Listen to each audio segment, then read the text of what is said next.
Bonjour à tous, soyez de notre paroisse invisible, traçons sur nous le signe de la croix, car c'est Dieu qui nous rassemble au nom du Père, du Fils et du Saint-Esprit. Amen. Prions pour nos frères et sœurs malades.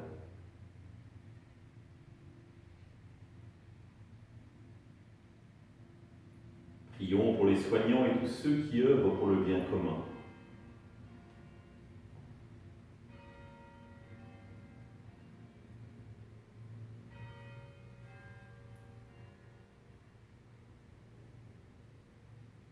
Prions pour ceux qui sont en angoisse, la solitude, que l'Esprit Saint vienne les visiter.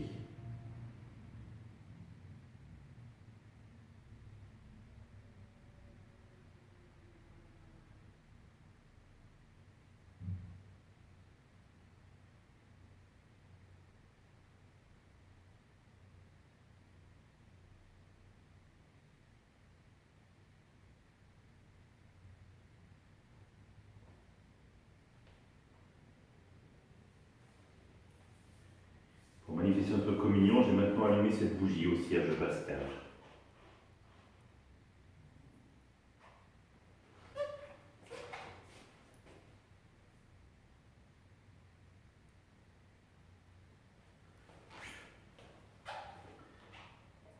Dans l'évangile de Jean, beaucoup de ses disciples qui avaient entendu déclarèrent « Cette parole est rude, qui peut l'entendre ?»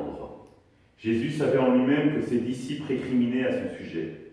Il leur dit « Cela vous scandalise, et quand vous verrez le Fils de l'homme monter là où il était auparavant, c'est l'Esprit qui fait vivre, la chair n'est capable de rien. Les paroles que je vous ai dites sont esprit et elles sont vie.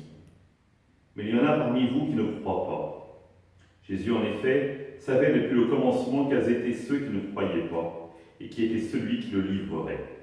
Il ajouta, « Voilà pourquoi je vous ai dit que personne ne peut venir à moi si cela ne lui est donné par le Père. » À partir de ce moment, beaucoup de ses disciples retournèrent et cessèrent de l'accompagner.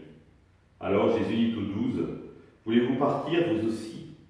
Simon-Pierre lui répondit, « Seigneur, à qui irions-nous ? Tu as les paroles de la vie éternelle.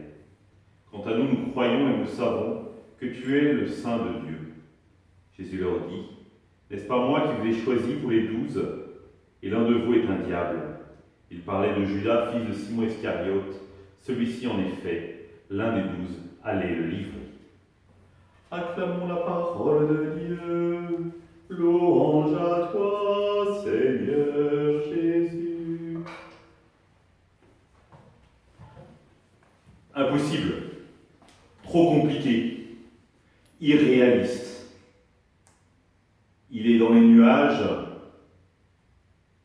Telles ont dû être les remarques que les gens se sont faites en écoutant le discours du pain de vie. Pas clair. Comment peut-on suivre une personne pareille qui nous dit des choses aussi absurdes ? Tellement absurdes qu'elle nous dérange, qu'elle nous interroge. Parce que finalement, celui qui en parle, c'est quand même celui qui a fait la multiplication des pains. C'est quand même lui qui a changé l'eau en vin à Cana. C'est quand même lui qui a guéri l'aveugle. Mais non, c'est beaucoup trop compliqué, trop exigeant pour nous, trop exigeant pour moi. Et je préfère repartir. Jésus n'a jamais dit à ses disciples, le chemin sera simple. En revanche, il a dit, je vous propose un chemin de vie qui vous emmène à la vie. Et ce qui est intéressant, c'est qu'il nous dit que c'est le Père qui va lui-même nous aider et nous donner les moyens de vivre ce chemin, d'arpenter ce chemin. Le chemin peut paraître impossible, inaccessible, manger mal sa chair, boire son sang, cela ne signifie rien. Mais peut-être qu'avec l'éclairage de Dieu, avec l'amour du Père, avec le don de l'Esprit Saint, cela peut prendre sens. Oui, c'est un chemin de vie que Jésus propose. Et nous le propose à nous aujourd'hui. Ne dis pas que le chemin va être simple. Il pourra même peut-être être un peu rocailleux, un peu ardu. Mais nous croyons, comme le disait Sainte Thérèse, que le Seigneur nous fera la grâce de nous porter dans ses mains, et qu'ainsi nulle pierre ne nous dérangera. Il suffit, comme la petite Thérèse, d'avoir confiance, de nous abandonner. Alors c'est à nous que Jésus pose cette question. Allez-vous partir, vous aussi? Quelle sera la réponse? Clairement, celle de Pierre est inspirée par l'Esprit Saint, à qui, nous Seigneur, tu as les paroles de la vie éternelle. Et j'ai envie de dire à Pierre, et même bien plus que cela, tu es la vie éternelle. Alors peut-être pouvons-nous tourner aujourd'hui vers Dieu pour lui demander cette grâce de croire en sa parole, de croire en son Eucharistie que nous allons vivre ensemble demain. Soyons sûrs que si nous croyons, ce sera un chemin de vie qui nous mènera au bonheur, à réaliser ce que nous sommes, à devenir ce à quoi nous sommes appelés, le corps de Christ. Ensemble, nous prions.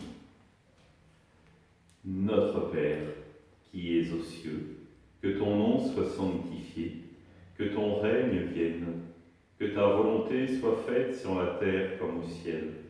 Donne-nous aujourd'hui notre pain de ce jour. Pardonne-nous nos offenses, comme nous pardonnons aussi à ceux qui nous ont offensés. Et ne nous laisse pas entrer en tentation, mais délivre-nous du mal. Amen. Que le Seigneur nous bénisse, que nous accompagne notre journée, nous garde dans la paix. Au nom du Père, du Fils et du Saint-Esprit. Amen. À demain.